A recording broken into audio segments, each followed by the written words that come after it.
Happy New Year, everybody, in terms of the NFL League calendar, 4 p.m. Eastern here on this Wednesday. And as we talk about notable free agent contracts, we've known about Derek Carr for quite some time. Jimmy G headed to Las Vegas, reuniting with Josh McDaniels. Niners making a move to get Javon Hargrave and then extending him 4 years, $84 million. You see the list as it continues to go here, and we've seen a lot of action already earlier this afternoon and this morning. Back here with our NFL analysts, Brady Quinn and Pete Prisco. I'm Tommy Trent. So we're kind of getting winners and losers, and I get that there's still going to be a few names to come, but we get the gist of what's already happened. And even though it's the start of the year, it's kind of the end of this sort of two-day process. Pete, I'll start with you. Why don't you give me a winner or two? Well, I'm going to give you one of my main winners is Justin Fields. I think when you look at what the Bears have done, I mean, Ryan Poles has killed it so far this offseason. And for starters, he didn't trade away Justin Fields and go draft a 5'10" quarterback, which everybody wanted him to do. And he's keeping Justin Fields. I love that. And then he adds draft picks and capital and DJ Moore. He gives them a weapon on offense. They go out and they sign Nate Davis as a guard, will really help their offensive line. I love what they've done so far. Justin Fields has to love what they've done so far, and I think it's going to be much better for him moving forward as the quarterback of that team. And they shored up some holes on defense, too. So, look, they had capital to spend. They had more than anyone coming into the offseason. We knew that was going to be part of this, but I think they're in a similar position to where the Dolphins were maybe a year ago with Tua Tagovailoa and trying to decide whether or not they wanted to invest more in him. I think we've got the answer now. They had the number 1 overall pick. They traded it away. They brought in a receiver, much like the Dolphins did with Tyreek Hill, to maybe find a little bit more about Justin Fields as they move through his rookie contract to see if he is indeed the guy. But Tremaine Edmonds, great signing along with T.J. Edwards, two guys that be leaders on that defensive side of the ball, and it's not costing them that much money. So to me, so far, Ryan Poles, and we kind of thought this would be the case coming into the offseason. So far early on, the Bears are winners. It doesn't always mean just because they spend a lot of money, they ended up winning when the season comes around. Although the Jacksonville Jaguars won a lot of games last year, and they were a big spender last offseason. And each of the last 6 or 7 years, the team that spent the most money has actually improved at least 3 games. So it matters. So Justin Fields, a winner for you, the Bears for you. It's interesting, you brought up the two guys, Edwards and Edmonds there, and they got a second-round pick essentially for a few more $1 million than Roquan Smith. And everyone talks about Roquan Smith when they let go of Robert Quinn or traded for Robert Quinn too. Well, and the other thing is they're still in the top 10. Like they're going to be able to add a great player in the top 10, probably on defense. I would imagine it's going to be best player available at that point. Jalen Carter's workout didn't help him today, from what I understand. Maybe he wants to be a Bear. Maybe he's hoping it kind of falls down that way. But the reality is they're still going to get an impact defensive player, most likely, or best available within the top 10, which is huge. Speaking of linebackers, another winner for you there, Pete. All the off-the-ball linebackers. We talk about, you mentioned Edmonds, you mentioned T.J. Edwards, who I really like. They both can run, and everybody's looking to get that linebacker who can stay on the field 2 downs and run and cover. They watch what the 49ers do. You see Warner and Greenlaw. And so you look at all these guys. They've all signed. Almost all of them, to a T, have signed contracts. They haven't been big contracts, all of them, but they've all been signed. It's been an active market. One of the positions you would normally say, off-the-ball linebacker, we'll see how that plays out. But no, this market has been very active. Brady, you got another winner, right? Yeah, and my other winner obviously is the Denver Broncos, and really Russell Wilson in that case. You bring in 2 offensive linemen after spotty protection last year. Now, some of that was on the offensive line.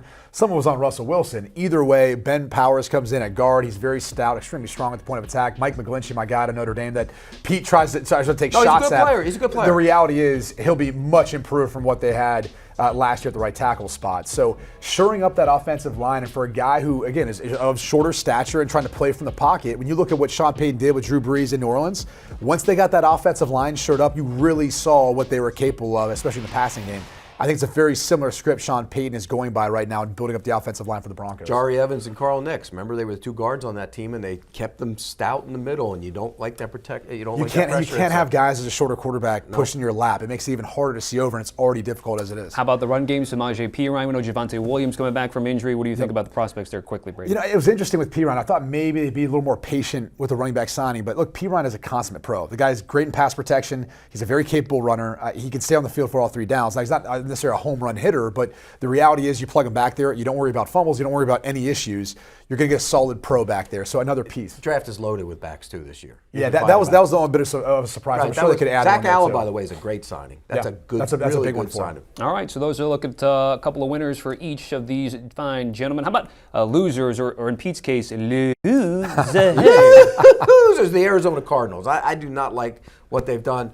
they let some good players, Zach Allen being one of them, go out the door. Byron Murphy, their number one corner, out the door. And so there's concerns there. And how do you fill that? You have a quarterback coming off a major knee injury, and then you have a new staff and a new coach. Very young staff. That's not to say they're not good, but they're a very young, inexperienced staff. So I did not like what they've done so far. And potentially still could be moving on from DeAndre Hopkins as well, which will be interesting to keep Which an would eye make on sense that. the way they're handling It would. things. I mean, it feels like they're maybe more in a rebuild mode around Kyler Murray, which makes things interesting to how he's going to be viewed moving forward. But bottom line is the Cardinals could definitely be one of those teams. I went with the Colts. And look, you got a new head coach, Shane Steichen's there. It feels like they're in a bit more of rebuild mode too. You trade away a great player in Stephon Gilmore, who really fits Dan Quinn's scheme defensively. I think he's going to play great opposite of Trayvon Diggs down there. And you didn't get a ton back in return, and I understand that sometimes happens when you just need to get rid of a guy and clean up some cap space. But it's tough to get a sense that this team's going to be able to compete the way they need to, I think, in order to beat a team like the Jacksonville Jaguars within their division.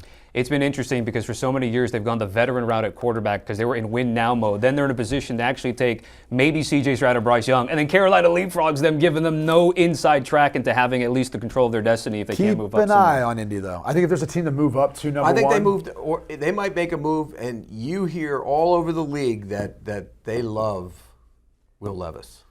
And that could be the case, but I would keep an eye on Indy. Carolina likes Will Levis, I think too. Jim Irsay is the type of owner too Yeah. that would be aggressive. The only other question though is, do you maybe wait and see if you can get through this season for what's coming next year? If they don't go to 1 and they wait and maybe move up to 3 to get Arizona's pick and ensure that they get a quarterback that way. The only concern I have is there's going to be other teams looking to trade up, I think, absolutely. with number 3. I mean, it could be Seattle at this point, given that now that we see the details of the Geno Smith contract, it's really a 1-year deal, Right. and then we'll see. There's other teams. Atlanta, I still have a hard time believing this is what they're going to go into the season with Taylor Heineke and Desmond Ridder. I think they'd want to add someone to that group.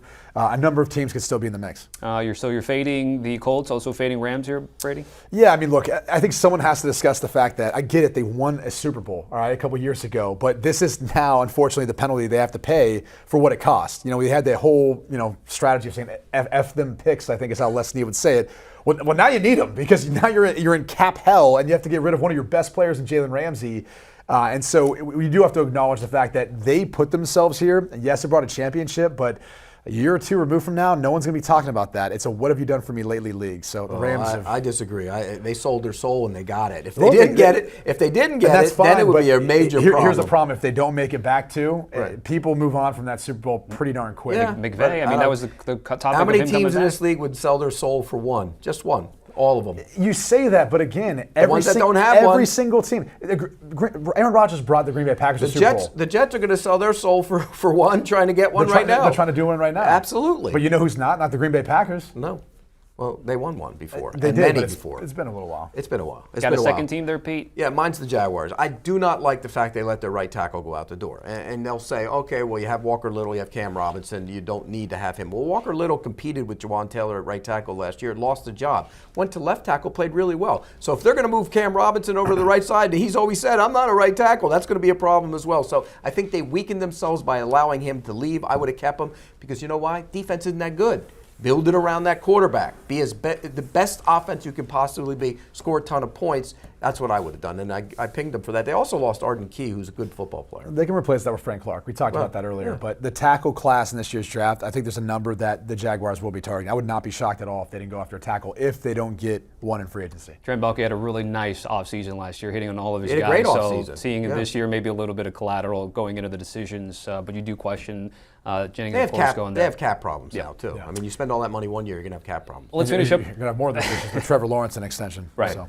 Guys that got the tag there, of course, we had the franchise tag deadline not too long ago. Yeah, curiously enough, too, mostly all the non-exclusive variety. We know Payne did end up getting that deal already in an extension. So a lot of running backs. We talked about Jacksonville and Evan Ingram, one of the guys that Baalke did hit in the offseason last year. But, of course, it still remains with Lamar Jackson. And then shortly after he got the tag, guys, it was all of a sudden, like within the first 15 minutes, a handful of teams are out, teams that need quarterbacks. The dust has settled slightly, Brady. But what are we thoughts here and how it all shakes out for Lamar Jackson here? Not good. I mean, the reality is the best case scenario, they would put the exclusive franchise tag on you and maybe you spend a little more time trying to negotiate a long-term deal. In this case, I don't think he's going to get the offer sheet that he's looking for and one that's not going to surpass a 3-year fully guaranteed deal of $133 million. You know, if you look at the guaranteed at signing, that'd put him second in the league.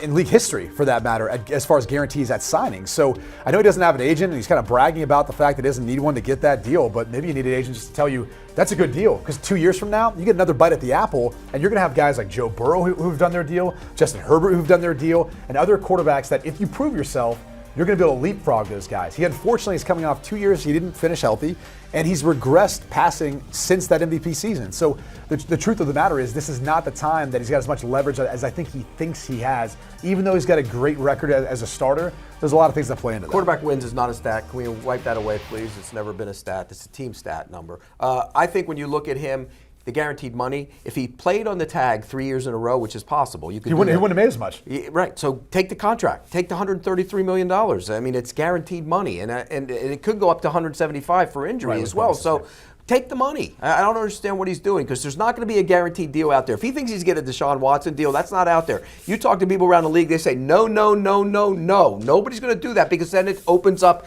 everybody else to get one. So I ultimately think he's going back and taking the deal from the Ravens. Here's the other thing. He ain't sitting out either. All this talk, if they don't get the deal done, he's not going to play for the tag. He's made $32 million in his career so far. He's going to sit out and not make another $32 million? I don't think so. I found that hard to believe as well. I mean, again, there's a lot of equity this team has put into him. They've built things around him. They got a new offensive coordinator in Todd Monken.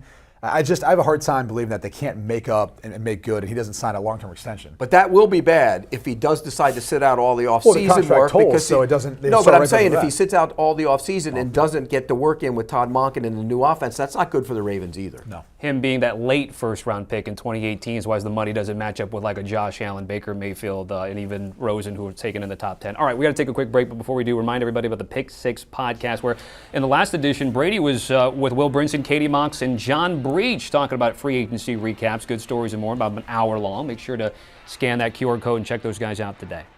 Do you want a sports network that delivers everything that matters about the game? The highlights, the picks, the instant analysis, no yelling, no fake debates, no politics. Hit the subscribe button and never miss a moment.